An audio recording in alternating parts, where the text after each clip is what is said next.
Praise lord.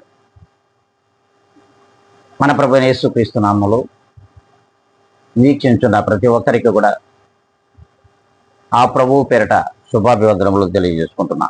ఈ దినం దేవుని యొక్క వాగ్దానం మనం చూద్దాం. అది గలతీయులకు రాసిన పత్రిక 3వ అధ్యాయము 13వ లేఖనాన్ని మనం చదువుకుందాం.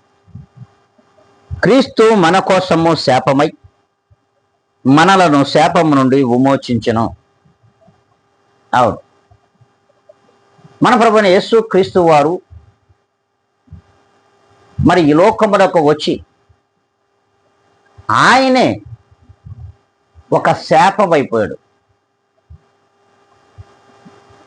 మన యొక్క శాపమును ఆయన మరి పరిహరించాడు, మన శాపములను తొలగించాడు. ఆయన మనందరి సర్వలోక ప్రజల యొక్క శాపమును విమోచించాడు. శాపము అంటే పాప శాపముల నుండి, మనము చేసినటువంటి పాపము నుండి, మనము చేసినటువంటి అనీతి క్రియల నుండి, దుర్మార్గముల నుండి ఎవడు కూడా ఈ లోకంలో మనల్ని విడిపించలేదు. అందుకే ప్రభువైన యేసుక్రీస్తు వారు నిజమైన దేవుడై ఉన్నాడు. అట్టి దేవుడు ఈ లోకములకు వచ్చాడు. సర్వ మానవాళి యొక్క పాప శాపములను ఆయన భరించి వాటి నుండి బరలను విమోచించడం. మరి ఇంత గొప్ప దేవుని దగ్గరకు వచ్చినటువంటి మనం మన యొక్క పాపములను, మన శాపములను, మన యొక్క దోషములను, మన యొక్క అనీతి క్రియలన్నింటినీ కూడా ప్రభువైన యేసుక్రీస్తు దగ్గర ఒప్పుకున్నట్లయితే అట్టి వాటి నుండి దేవాతి దేవుడు ప్రభువైన యేసుక్రీస్తు వారు మనల్ని విమోచిస్తాడు.